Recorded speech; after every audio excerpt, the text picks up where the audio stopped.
When I was growing up here in this particular story, there was a period of time when, at least in my home church, I don't know what your experience was here at Doolin, but in my home church, where I guess seminaries were teaching that maybe what really happened in that event was that everyone really brought food with them and they shared it. And the miracle was that they shared. And so I grew up, because there was a period of time in our post-Enlightenment world where we wanted to explain away the idea of things breaking in and really changing reality, like in a miraculous way. I want to suggest to you that there may be a whole nother way of looking at the story, this powerful story of the miracle of God's abundance. And it's about attitude. The Gospel of Matthew is all about attitude. That is the gospel where Jesus tells us the positive attitudes we're meant to have, the Beatitudes. Blessed are the poor in spirit, blessed are those who mourn. All of those blesseds are the Beatitudes, attitudes we're meant to have. Now, if you notice this story, Jesus tried to get a little break, tried to take a retreat, and everybody wanted to see Jesus so bad that the idea of retreat did not work out so much for him. And he saw them, took pity upon them, healed their sick, and then taught them for the day. And I don't know, there was apparently no lunch break. Any of you who've ever gone to conferences, they give you lunch breaks. When we go to annual conference every year, Alan and I get a 2-hour lunch break. So they let us go at around noon. We can go and find food anywhere this last year in Harrisonburg that we wanted to, eat, talk, come back. And it's kind of loosey-goosey when people arrive back. Some people really arrive at 2. Some people don't. I will not tell you which group we fell into. But annual conference, you go to conferences and they always have breaks in it. Well, I have the sense when I read this, there was no break in the middle of the day. If you needed to go somewhere, you got up and you left, but it was pretty much a whole day thing. So we come to the end of the day, and Jesus' disciples are nothing if not practical. So they come to talk to Jesus, been teaching all day. It's like, Jesus, yes, what? It's the end of the day. Everybody's tired. We're worn out. They're probably hungry. Send them away. And Jesus said, why don't you feed them? And the disciples looked around and said, we don't have anything. You notice, we don't have anything. And then suddenly, wait, we do have 5 loaves and 2 fish. That still doesn't sound like much if you're talking about 5,000 men plus women and children. Let's say 10, 12,000 people. Doesn't sound like very much to feed all those people.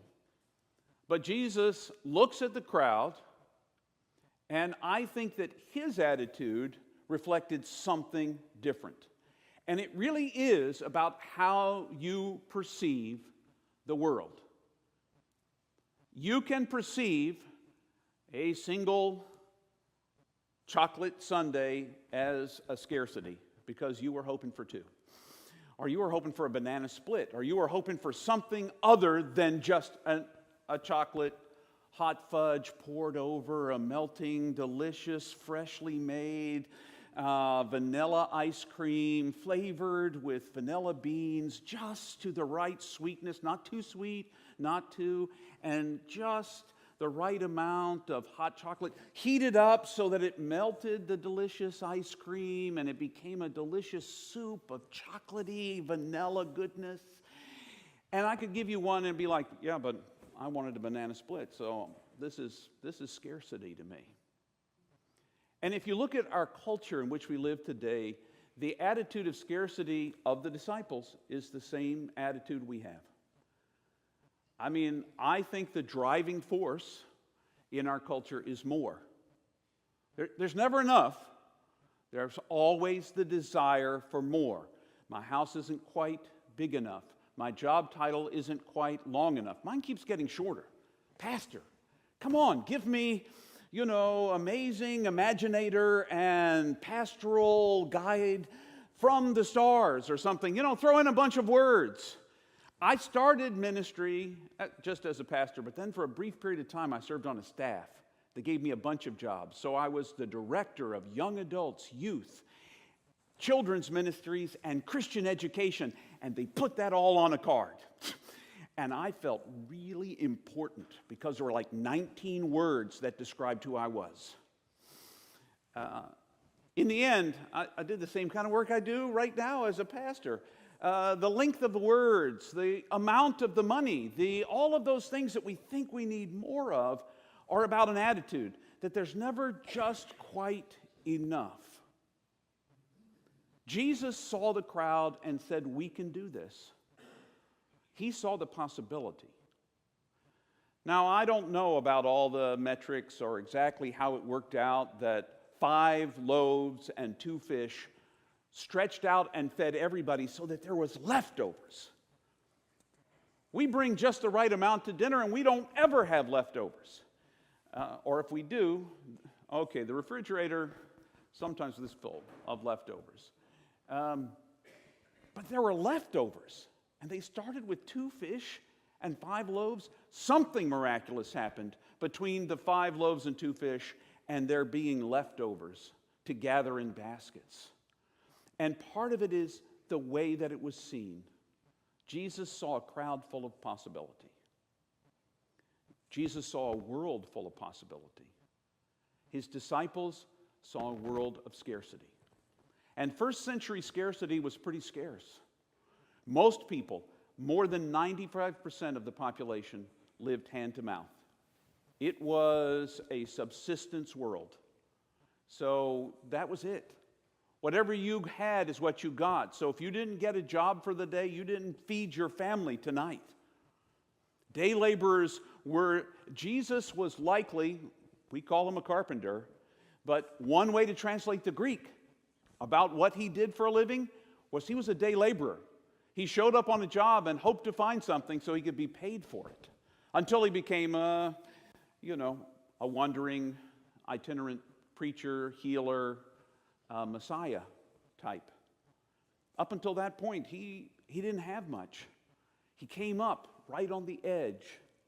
And it was yet his attitude and the way he taught. Have you noticed all of the kinds of teachings he did about abundance? He talked about, when everybody's worried about what you got going on tomorrow. He said, look at the lilies of the field. They don't worry about whether they're going to be pretty tomorrow. They're just lilies. Stop worrying so much and start living into the abundance you have. I didn't know exactly what to expect. In my ministry, I haven't moved around very much. United Methodist clergy move around a lot. Your last pastor was here for 25 years. I was at my previous appointment for 33 years. That's a long time. I've only served 4 appointments in my life, not counting the time I was on staff with the longest title I've ever had in my life. So, okay, well, you could count one of the 4 churches since there were 4 churches on one charge as 4 more. But the bottom line is, you never know what to expect when you go to a new place. You had somebody that you loved for a long time and was good. And I was different. How would we get along? So far, it's been nothing but abundance. From my perspective, you've been abundantly kind. You've been abundantly welcoming, been abundantly encouraging. You are a giver. As givers, your generosity is abundant. It impacts the way we do ministry in this community. We ask every year for special offerings at Christmas time and Easter time, and we generally target $15,000. And in the 2 special seasons and special givings I've been here, this past Christmas and this past Easter, you exceeded abundantly the target. When you're asked to step up because the City of Falls Church approached us, this month is the last month that we provide gift cards for families who are food insecure. This is the last month because Falls Church is taking it back up and working it in a different kind of way. But I called on you starting in February. The same Sunday I mentioned it, someone wrote a check that covered that entire month. It's like $800 a month to feed people. That check came in that very Sunday I mentioned it to you. You all are generous. You're not just generous financially, you are generous with your time, your talents.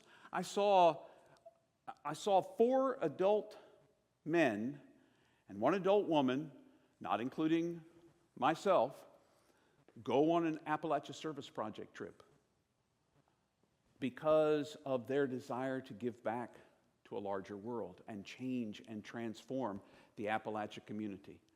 When we call for volunteers for Rebuilding Together, there's always an abundance. When we need Ministry of Hope, which is next weekend, by the way, next weekend, Ministry of Hope, people will need to sign up for that. We always have an abundance of volunteers. There's an abundance. You see, I look at this community, and starting next weekend, we're going to have groups. You can sign up at the Welcome Center back there. Right now, it's all paper sign-ups. Eventually, we'll have some questionnaires you can do online, and we might do some online groups, but I'd love to do it in purpose. Immediately following service next Sunday, and the next Sunday, and the next Sunday, and the next Sunday, 7 of you per week could sign up to sit with me as we dream about what the future looks like for a place like Doolin. For Doolin Church, how do you see the abundance and the possibility being lived out here? That is what we have. We live from a place of abundance. I don't ever, every once in a while we think to ourselves, we got to pave the parking lot. And believe me, the trustees have been going around and around about this one because one guy came in and told us we have to start from scratch. Dig up the whole thing and rebuild the whole thing from scratch. And it would only cost us $300,000. And we were like, of course you want to do that because you have a special machine that will eat up the previous pavement and put down brand new pavement, mixing in our old. Isn't that wonderfully ecological? Only $300, okay, I'm rounding up. But $280,000 sounds like $300,000 to me. That's a lot. Well, we got other bids and other conversations that said, brought in some experts, all you really need to do is grade and recover. And maybe have some concrete in some special places. You'll hear more about that as we come to some decisions, but the trustees have been working on that. And I'm sure when the time comes, you'll all be generous about that too. It's not quite as exciting as feeding people, or rebuilding houses, or repairing, or offering education to folks. Those kinds of things are very exciting. It's not quite as exciting. But when you think you don't want people to trip or people's cars to bottom out when they come into our parking lot, then you think, well, maybe that's necessary too. You see, abundance is an attitude. I'm afraid that most denominations today have a scarcity model. They're afraid that the church is dying, and so they circle the wagons, and they're sort of stingy with giving out God's love. That's not what happens here at Doolin. I don't believe in patting ourselves on the back, but if you want to pat yourself on the back, you just go right ahead. Because we don't live from scarcity here. We live as though Falls Church needs the love of Jesus Christ, and we're going to do everything in our power to make it happen in the way that we sing on Sunday, in the way that our music goes out, in the way that we reach out to our community so that you can be streaming us wherever you... I don't know which one is on. Whichever one... One is on. Okay, all right, I'm streaming. You all are watching us from wherever you are. Streaming ministry means that if you can't make it here on a Sunday, like Kathy can't be with us because she's in recovery. She's recovering. She can watch us online. People can be with us. We have a podcast every Thursday, drops every Thursday. We have a video that drops on our Facebook and our webpage every Thursday. That's just a thought for the week about, we're in the middle of the Like Jesus, How to Be Like Jesus series on the Thursday. These are all abundant ways you're reaching into our community. Now, sometimes even in abundance, We have to make hard choices about how God wants us to live out our call. I'm going to invite we have some slides about a way we've lived out since 1992, one of our calls, which was English as a second language. In 1992, before any other churches were really doing this, you began offering English as a second language. And in the beginning, there were hundreds of students. This last year, we had maybe a total of 19 students altogether, give or take. And we met with the teachers this past week and had some conversations about what the future of ESL looks like. And for the coming year, we're taking a hiatus. We're stepping back, trying to figure out if this is really what is still our calling. There are lots of places that offer ESL now, not just Doolin. And maybe we can let somebody else do that for a while, and we'll focus in other places. But maybe in these dreaming meetings, you'll tell me we got to have ESL back, and we got to have it now. And we'll think about it. These pictures, do you know some of the stories we heard about this from some of your teachers? Pat was in Warsaw, Poland, in the airport, and ran into one of her Korean students who were taking English as a second language, and all of his friends had to meet Pat. Had to meet Pat because he learned English because of you. In Warsaw, he was. Steve runs into people all the time who talk about our generosity. Katie tells me people stop by, and because we're welcoming to all people in the ESL program, that a Muslim gentleman stopped by and gave us a check and said, I see the Muslim women come in and out your door who are welcome to learn English there at Doolin. And I just wanted to help support you, so just gave us money. You make a difference. And it's because, whether you realize it or not, you approach ministry here from an attitude of abundance. Don't let our mindset become scarce. Oh, there's not enough. Oh, we can't do that. That's not possible for us. There are going to be some things we're going to have to say. It's not possible for us.